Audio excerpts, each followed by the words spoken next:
بسم اللہ الرحمن الرحیم۔ دوستو، آج آپ کے سامنے نفل نمازیں، سنت نمازیں، فرض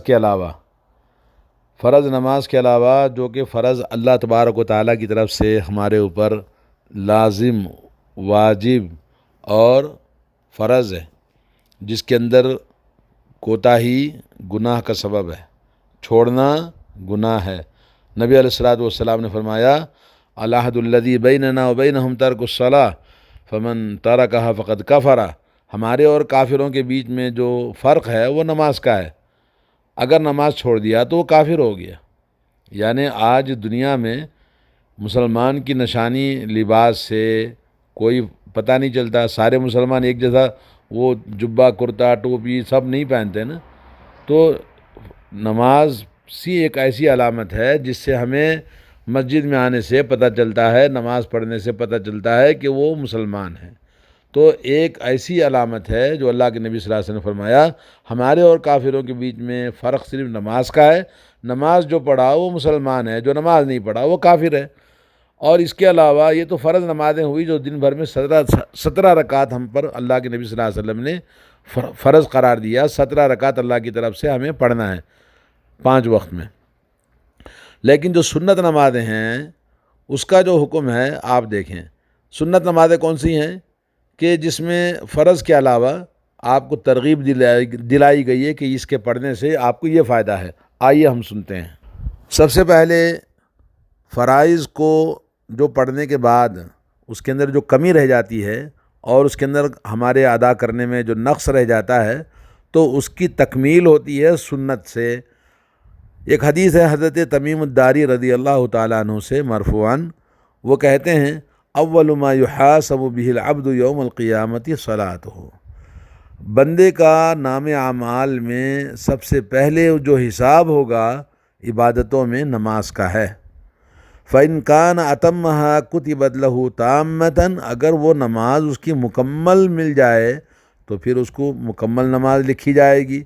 اگر اس کی نماز مکمل نہیں ہوئی، فإن لم يكن أتمها قال اللہ عز وجل، عز وجل فرمائے گا، اللہ عز وجل فرمائے گا فرشتوں سے، انظروا هل تجدون لعبدی من تطوع، کہے گا میرے بندے کے لیے اس کی سنت نمازوں میں دیکھو، فتکملون بها فریضتہ، اس کی سنت نمازوں کو اس کے فرائض میں ڈال دو تاکہ اس کی نماز مکمل ہو جائے۔ تو گویا ہمارے نمازوں کا کوٹا پورا ہونا چاہیے، اگر پورا نہیں ہوتا ہے تو سنت ڈال کے اللہ تعالیٰ پورا فرمائے گا۔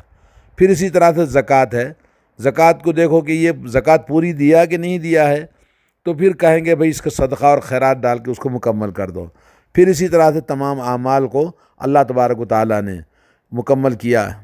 اور یہ حدیث سنن ابو داؤد کے اندر، ابن ماجہ کے اندر اور مسند احمد میں موجود ہے، اور شیخ البانی نے اس حدیث کو صحیح قرار دیا ہے۔ تو اس سے معلوم یہ ہوا کہ آدمی کے نام اعمال ایک فرائض ہیں اور ایک سنتیں ہیں۔ سنتیں وہ ہوتی ہیں تکمیل کرنے کے لیے، جو فرض کے اندر کمی رہ جاتی ہے، نقص رہ جاتا ہے تو اس سے اس کی تکمیل ہوتی ہے۔ ہے نا کتنی عظیم بات سنتوں کو ادا کرنے سے۔ بھئی رمضان ہے، چلو اچھی طرح سے سنتوں کو ادا کرنے کی کوشش کریں۔ آئیے دوسرا اس کا فائدہ یہ ہے کہ سنت نمازوں کو پڑھنے سے بندے کے گناہ معاف ہوتے ہیں اور اس کے درجات بلند ہوتے ہیں۔ حضرت ثوبان رسول اللہ صلی اللہ علیہ وسلم کے غلام فرماتے ہیں نبی کریم صلی اللہ علیہ وسلم سے کہ اللہ کے نبی صلی اللہ علیہ وسلم نے ان سے فرمایا، علیک بکثرت السجود فإنک لا تسجد للہ سجدۃ الا رفعک اللہ بها درجۃ وحط عنک بها خطیئۃ۔ کہا میاں آپ کثرت کے ساتھ نماز پڑھو، سجدے کرو، اس لیے کہ جب بھی آپ سجدہ کریں گے اللہ تعالیٰ آپ کو ایک درجہ بلند آپ کے نام اعمال میں بلندی لکھے گا اور آپ کا درجہ بلند ہو جائے گا، اور جب بھی آپ سجدہ کریں گے تو آپ کا ایک گناہ مٹا دیا جائے گا۔ صحیح مسلم کی حدیث ہے۔ تو اس سے معلوم یہ ہوا کہ آدمی کو اپنے درجات کو بلند کرنے اور اپنے گناہوں کو مٹانے اور صاف کرنے کے لیے سنت نمازوں کا اہتمام کے ساتھ نماز پڑھنا، اخلاص کے ساتھ۔ آئیے تیسری فضیلت سناتا ہوں آپ کو کہ سنت نمازوں کا اہتمام، نفل نمازوں کا اہتمام کرنا جنت میں داخل ہونے کے اسباب میں سے ایک بہت بڑا سبب ہے۔ اور اسی طرح سے جو آدمی کثرت سے سنت نمازیں نفل نمازیں پڑھتا ہے وہ نبی علیہ الصلوۃ والسلام کے ساتھ جنت میں ہوگا۔ آئیے حدیث سنیے، حضرت ربیعہ بن کعب اسلمی رضی اللہ تعالیٰ عنہ کہتے ہیں کہ میں نبی علیہ الصلوۃ والسلام کے ساتھ رات گزارتا تھا اور آپ کی خدمت کرتا، آپ کے لیے وضو کا پانی لاتا تھا۔ تو ایک دن میں آپ کے لیے وضو کا پانی اور آپ کی ضرورت کی چیز مہیا کیا۔ نماز کے لیے تہجد کو جب اٹھتے نبی علیہ الصلوۃ والسلام تو یہ ان کی خدمت کرتے تھے۔ تو نبی علیہ الصلوۃ والسلام نے مجھ سے فرمایا فقال علی سل، کہا مانگو اے ربیعہ، کیا مانگنا چاہتے ہو؟ فقلت، تو میں نے کہا یا رسول اللہ اسألک مرافقتک فی الجنہ، میں جنت میں بھی آپ کے ساتھ رہنا چاہتا ہوں۔ دنیا میں تو آپ کے ساتھ ہیں، آپ کی خدمت کرتا ہوں، لیکن جنت میں بھی آپ کے ساتھ رہنا چاہتا ہوں۔ فرمایا اب غیر ذالک، بولے میاں اس کے علاوہ بھی کوئی اور ہے؟ قلت ہو ذاک، بس کہا بس وہی ایک خواہش ہے کہ میں جیسے دنیا میں آپ کے ساتھ میں ہوں جنت میں بھی آپ کے ساتھ رہنا چاہتا ہوں۔ سبحان اللہ۔ تو آپ نے فرمایا نبی علیہ الصلوۃ والسلام فَأَعِنِّي عَلَىٰ نَفْسِكَ بِكَثْرَةِ السُّجُودِ، کہا دیکھو اگر میرے ساتھ جنت میں رہنا ہے تو اپنے آپ کو کثرت نماز والا، کثرت سجدوں والا بناؤ، تب جا کے جنت میں بھی آؤ گے اور میرے ساتھ بھی رہو گے۔ یہ حدیث صحیح مسلم کے اندر ہے۔ سبحان اللہ، کتنا عظیم اور کتنا پیارا یعنی یہ مقام ہے کہ آدمی نماز، سنت نمازیں نفل نمازیں پڑھے گا رمضان کے اندر۔ من قام لیلۃ القدر ایمانا و احتسابا غفر له ما تقدم من ذنبہ، جو آدمی رمضان میں قیام کرتا ہے اور اخلاص کے ساتھ اور ایمان کے ساتھ اور ثواب کی امید سے، اللہ تعالیٰ اس کے پچھلے تمام گناہوں کو بخش دیتا ہے، اور کثرت سجود کی وجہ سے آپ کو پتہ ہے جنت میں بھی ہوگا اور نبی کے ساتھ بھی ہوگا۔ اور اسی طرح سے اللہ کے نبی صلی اللہ علیہ وسلم نے فرمایا من قام لیلۃ القدر ایمانا و احتسابا غفر له ما تقدم من ذنبہ، لیلۃ القدر میں جو آدمی قیام کرے گا، ابھی ایک دن کے بعد لیلۃ القدر آنے والی ہے۔ اور چوتھی چیز ایک آپ کی اور بتانا چاہتا ہوں، بڑے کمال کی ہے۔ جہاد کے بعد میں اگر اعمال کے بدن میں کوئی افضل چیز ہے، یعنی جہاد کے بعد میں اگر کوئی بدن سے افضل عبادت اگر کرتا ہے بندہ تو وہ نفل نمازیں ہیں اور سنت نمازیں ہیں۔ اور اسی طرح سے نماز نفل سنت جو کہ نبی علیہ الصلوۃ والسلام نے کیا فرمایا ہے، حضرت ثوبان رضی اللہ تعالیٰ عنہ کہتے ہیں نبی علیہ الصلوۃ والسلام نے فرمایا استقیموا ولن تحصوا واعلموا ان خیر اعمالکم الصلاۃ ولا يحافظ على الوضوء الا مؤمن۔ اس حدیث سے آپ کو معلوم ہوا کہ جہاد کے بعد میں اگر افضل کوئی چیز ہے تو کچھ لوگوں نے کہا علم سیکھنا اور لوگوں کو تعلیم دینا، یہ بھی جہاد ہے، یہ بہت بڑا کام ہے۔ کچھ لوگوں نے کہا کہ بھائی نماز نفل نمازوں کا اہتمام کرنا یہ بہت بڑا جہاد ہے، یہ بھی بہت بڑی یعنی عبادت ہے بدن کی۔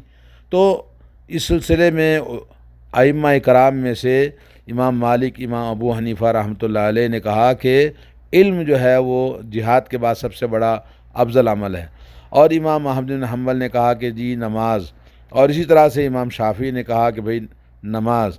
تو صحیح بات یہ ہے کہ مختلف حالات ہیں، بندہ کبھی نماز کا وہ اس کے لیے حق میں زیادہ ثواب ہے، کبھی علم اور عمل کرنا، علم کی تعلیم دینا لوگوں کو، یہ اس کے لیے زیادہ ثواب ہے۔ جی علم سے کون سا علم مراد ہے؟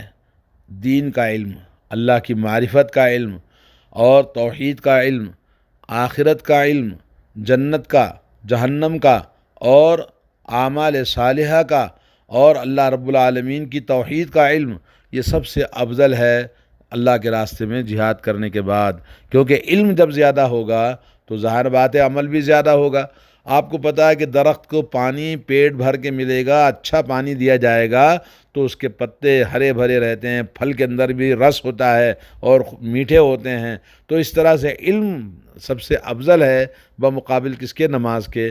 تو ہر ایک کے اپنے اپنے حالات ہیں۔ چلیے میں حدیث تو آپ کو بتایا ہی نہیں پوری۔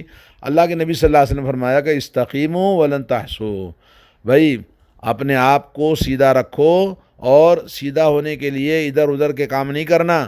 اور بھئی آپ کتنے سیدھے ہیں یہ گننا بھی نہیں ہے، آدمی نیکی کر کے گنتا ہے اور اللہ کے نبی صلی اللہ علیہ وسلم نے فرمایا وَاعْلَمُوا أَنَّ خَيْرَ أَعْمَالِكُمُ الصَّلَاةُ، جان لو تمہارے اعمال میں سب سے بہترین چیز کیا ہے؟ نماز ہے۔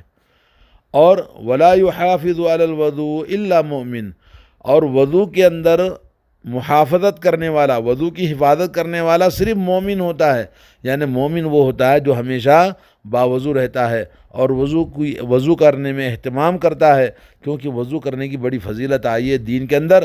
وضو کی فضیلت پر ایک مستقل انشاءاللہ آپ کو بات بتائیں گے، اور کیا کیا فضیلتیں وضو کے بارے میں موجود ہیں۔ بڑا عظیم مقام ہے وضو کا اسلام میں، اور وضو کے بارے میں آپ کو انشاءاللہ بہت ساری باتیں انشاءاللہ بعد میں بتائیں گے۔ اور یہ جو حدیث میں نے بتائی آپ کو کہ نماز اعمال میں سب سے بہترین چیز ہے، سنن ابن ماجہ میں، سنن دارمی میں یہ حدیث آئی ہے، اور مسند احمد کے اندر یہ حدیث موجود ہے، اور اسی طرح سے یہ حدیث کے بہت سارے شواہد ہیں جس سے یہ حدیث علامہ البانی نے اس کو صحیح قرار دیا ہے۔ جی، نمبر 5 یہ ہے کہ سنت نمازیں گھروں میں پڑھنا چاہیے تاکہ گھروں کے اندر خیر و برکت آئے۔ آج ہمارے گھروں میں بڑی نحوست ہے، پائل کی جھنکار ہے، ٹی وی ہے، میوزک ہے، اور مختلف قسم کی دنیاوی چیزیں ہیں جو ہمیں جہنم میں لے جاتی ہیں۔ لیکن نماز ایک ایسی چیز گھر میں اہتمام کرنے سے، ایک تو اس کے فائدہ یہ ہے کہ آپ نماز پڑھیں گے، گھر کے عورتیں بچے دیکھیں گے تو وہ بھی نماز پڑھیں گے، اور دوسرا یہ کہ نبی علیہ الصلوۃ والسلام نے فرمایا جو آدمی گھر میں نمازیں پڑھتا ہے تو اس کے گھر میں بڑی برکتیں ہوتی ہیں۔ آئیے حدیث سنتے ہیں۔ حضرت جابر رضی اللہ تعالیٰ عنہ فرماتے ہیں رسول اللہ صلی اللہ علیہ وسلم نے فرمایا اذا قضى احدكم الصلاة في مسجده، جب تم میں سے کوئی آدمی فرض نماز مسجد میں پڑھ لے تو چاہیے کہ اپنی نماز کا کچھ حصہ یعنی سنت نمازیں اپنے گھر میں پڑھ لے، اس لیے کہ اس کا گھر جب نمازوں کو پڑھتا ہے تو بھلائی ہی بھلائی اس کے گھر میں حاصل ہوتی ہے۔ صحیح مسلم کی حدیث ہے۔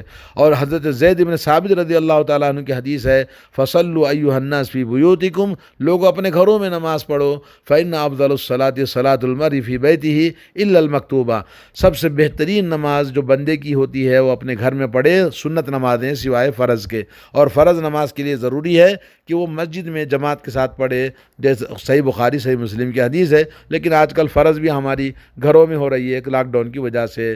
اور اللہ کے نبی صلی اللہ علیہ وسلم کی ایک اور حدیث فعلیکم بالصلاۃ فی بیوتکم، تمہارے لیے لازم ہے کہ تم اپنے گھروں میں نماز پڑھو، اس لیے کہ بہترین نماز انسان کی اپنے گھر میں وہ ہے جو گھر میں سنت پڑھتا ہے، نوافل پڑھتا ہے سوائے فرض کے، اور فرض نماز وہ مسجد میں پڑھنا چاہیے۔ صحیح مسلم کی حدیث ہے۔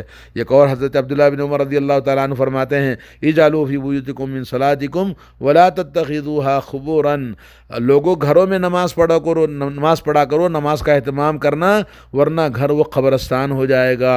تو نماز پڑھنے سے گھر قبرستان نہیں ہوتا۔ معلوم یہ ہوا کہ قبرستان میں نماز نہیں پڑھی جاتی، یہ بھی صحیح بخاری صحیح مسلم کی حدیث ہے، اور گھر میں نماز پڑھنا کیونکہ گھر قبرستان نہ ہو۔ تو معلوم یہ ہوا کہ قبرستان میں جو لوگ نماز پڑھتے ہیں یا یہ کہ قرآن پڑھتے ہیں، فاتحہ دلاتے ہیں، یہ جائز نہیں ہے۔ تو معلوم یہ ہوا کہ گھر میں نماز پڑھنے سے ایک تو شیطان دور ہوتا ہے، نحوست دور ہوتی ہے، برائیاں بلائیں مصیبتیں گھر سے دور ہوتی ہیں، اور گھر کے اندر رحمت کے فرشتے آتے ہیں، اور وہاں اللہ کی برکتیں رحمتیں نازل ہوتی ہیں۔ تو گھر میں نماز پڑھنا چاہیے۔ اب رمضان ہے دوستو، ذرا اچھی طرح سے نماز کا اہتمام کریں، غفلت نہ کریں۔ اور چھٹی چیز آپ کو ایک اور بتاتا ہوں کہ سنت نمازیں، نفل نمازیں پڑھنے سے اللہ تعالیٰ کی محبت بندے کو حاصل ہوتی ہے، اللہ اس سے محبت کرنے لگتا ہے۔ دیکھیے اللہ کے نبی صلی اللہ علیہ وسلم کیا فرماتے ہیں، حضرت ابو ہریرہ کی حدیث ہے، اللہ کے نبی نے فرمایا، اللہ تعالیٰ فرماتا ہے، یعنی حدیث قدسی ہے، من عادی لی ولیا فقد آذنتہ بالحرب، جو آدمی میرے کسی ولی دوست سے دشمنی کرے گا تو میں اس کے لیے جنگ کا اعلان کرتا ہوں۔ وما تقرب الی عبدی بشیء احب الی مما افترضتہ علیہ، اور بندے کے لیے میرے پاس سب سے زیادہ قریب ہونے کا راستہ یہ ہے کہ وہ چیز جو میں نے فرض کیا ہے وہ اس کو پوری طرح سے ادا کرے، اور اس کے بعد بندہ برابر نفل نماز پڑھتا رہے گا تو میں اس سے محبت کرنے لگتا ہوں، اور جب میں اس سے محبت کرتا ہوں تو میں اس کے کان بن جاتا ہوں جس سے وہ سنتا ہے، اور میں اس کی آنکھ بن جاتا ہوں جس سے وہ دیکھتا ہے، اور اس کا میں ہاتھ بن جاتا ہوں جس سے وہ پکڑتا ہے، اور اس کا میں وہ پیر بن جاتا ہوں جس سے وہ چلتا ہے۔ اگر وہ مجھے مانگنے لگے تو میں اس کو سب کچھ عطا کر دیتا ہوں، اگر وہ مجھ سے پناہ طلب کرے جہنم سے، برائیوں سے، بلاؤں سے، تو میں اس کو پناہ دیتا ہوں، وما ترددت لی شیء انا فاعلہ، میں کسی چیز میں بندے کو تکلیف دینے سے مجھے پریشانی نہیں ہوتی سوائے اس کے کہ میں جب اس کو موت دیتا ہوں تو مجھے اچھا نہیں لگتا کہ بندہ ناپسند کرتا ہے، مرنا نہیں چاہتا ہے، تو مجھے بھی اچھا نہیں لگتا ہے۔ جی، یہ حدیث جناب علی بخاری شریف کے اندر موجود ہے، اور اس حدیث کے اندر کتنی بڑی بات بتائی گئی ہے۔ اب آخری بات بتاتا ہوں، ٹائم ختم ہو رہا ہے آپ کا، وہ یہ کہ حضرت عائشہ فرماتی ہیں کہ یہ 7ویں بات ہے کہ نبی علیہ الصلوۃ والسلام سنت نمازیں، نفل نمازیں اتنا کثرت سے پڑھتے کہ اللہ کا شکر ادا کرنے کے لیے۔ تو فرماتے ہیں کہ جب نماز پڑھتے اللہ کے نبی تو ان کے پیر سوج جاتے تھے، پیروں کے اندر ورم آتا، تو حضرت عائشہ نے کہا یا رسول اللہ اتنی کیوں سختی کرتے ہو اپنے آپ پر، اللہ نے آپ کے پچھلے آگے سب معاف کر دیا ہے۔ تو کہا افلا اکون عبدا شکورا، کیا میں اللہ تعالیٰ کا شکر گزار بندہ نہ بنوں؟ تو یہ حدیث صحیح بخاری مسلم کے اندر ہے۔ اور حضرت مغیرہ رضی اللہ تعالیٰ عنہ کی حدیث ہے کہ انہوں نے بھی کہا یا رسول اللہ، اللہ تعالیٰ نے آپ کے آگے پیچھے سب گناہ معاف کر دیے، پھر آپ کی اتنی تکلیف کیوں اٹھاتے ہو کہ پیروں میں سوجن آ جاتی ہے آپ کے؟ کہا افلا اکون عبدا شکورا، بھائی میں اللہ تعالیٰ کا شکر گزار بندہ نہ بنوں؟ تو اس طرح سے آپ نے بڑی اللہ کی شکر گزاری کو نماز بتایا ہے۔ تو میرے دوستو، رمضان کا مہینہ ختم ہونے جا رہا ہے، تو بڑی اہتمام کے ساتھ ہم نماز کا اہتمام کریں۔ اللہ تعالیٰ مجھے اور آپ کو توفیق عطا فرمائے۔ السلام علیکم۔